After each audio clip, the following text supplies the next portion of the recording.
श्राद्ध पक्ष 2024 का आरंभ 17 सितंबर दिन मंगलवार से आरंभ हो चुका है, जिसका समापन 2 अक्टूबर 2024 सर्व पितृमोक्ष अमावस्या में हो जाएगा। श्राद्ध पक्ष का 16 दिन हमारे लिए बहुत ही महत्वपूर्ण होता है। YouTube चैनल ग्रंथमाला में सभी दर्शकों का स्वागत, अभिनंदन करती हूँ। अगर वीडियो पसंद आए तो इसे लाइक और सब्सक्राइब करना न भूलें।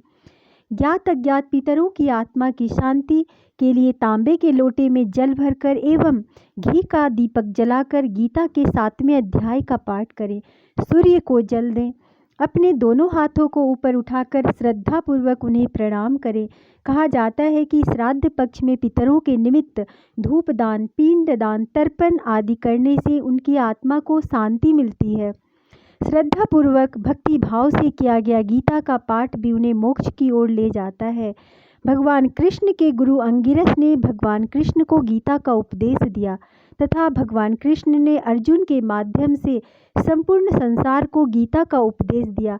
गीता के पाठ श्रवण से जन्म जन्मांतर से चले आ रहे दोषों का शमन होता है एवं हमारे ज्ञात अज्ञात पितरों की आत्मा को शांति एवं उन्हें मोक्ष की प्राप्ति होती है। आइए इस पाठ का श्रवण करें।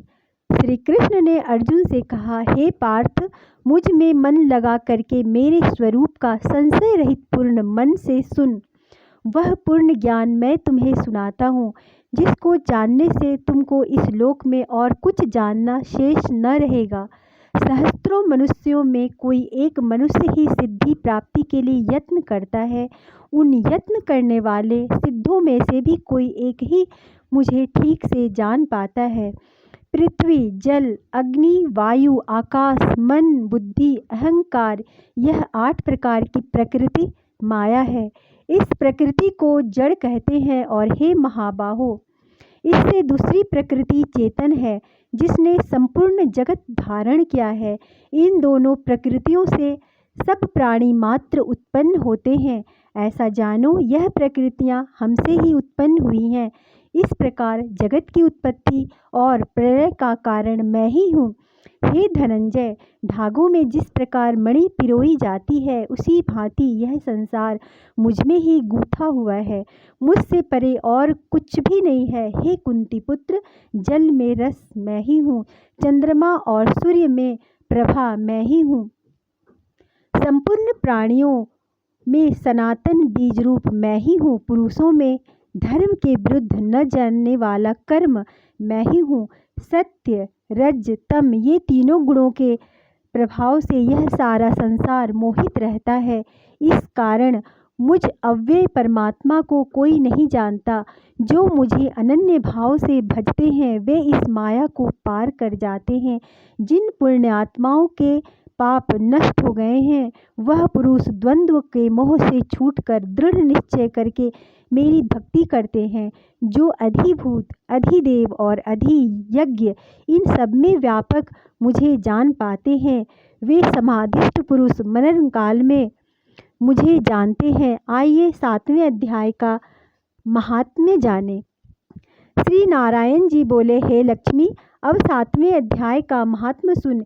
एक पटेल नामक नगर था, जिसमें शंकुकर्ण वैश्य रहता था। वह व्यापार करने को नगर के बाहर कहीं परदेश को जा रहा था। रास्ते में शंकुकर्ण को एक सर्प ने डस लिया, जिससे वह मर गया। तब उसके साथी दाह क्रिया करके आगे को सिधारे। जब लौटकर घर में आए, तब उसके पुत्र ने पूछा, मेरा पिता शंकुकर्ण कहाँ है? तब उन व्यापारियों ने कहा, तेरे पिता को सर्प ने डस लिया था, सो वह मर गया, और यह पदार्थ तेरे पिता का है, सो तू ले।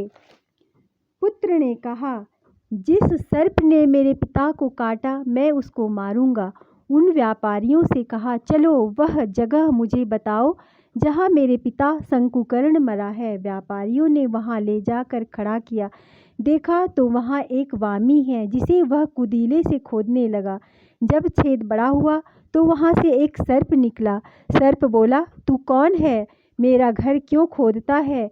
उस बालक ने कहा, मैं शंकुकर्ण का पुत्र हूँ। जिस सर्प ने मेरे पिता को मारा है, मैं उसको मारूंगा। तब सर्प ने कहा, हे पुत्र, मैं तेरा पिता हूँ, तू मुझे इस अधम देह से छुड़ा और मुझे मत मार।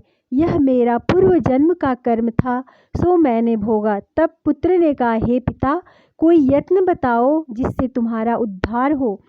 तब उस सर्प ने कहा, हे पुत्र, किसी गीता पाठी ब्राह्मण को घर में भोजन कराओ और उसकी सेवा करो, तो उसके आशीर्वाद से मेरा कल्याण होगा। तब उस बालक ने अपने घर पर उस नगर में जितने गीता का पाठ करने वाले थे उन सबको बुलाकर श्री गीता जी के 7वें अध्याय का पाठ कराया और उनको भोजन करवाया। तब उन ब्राह्मणों ने आशीर्वाद दिया। तब तत्काल वह अधम देह से छूटकर देवदेही पाकर विमान पर चढ़कर आकाश मार्ग को जाता हुआ अपने पुत्र को धन्य धन्य कहता हुआ बैकुंठ धाम को प्राप्त हुआ। हरे राम राम राम हरे हरे।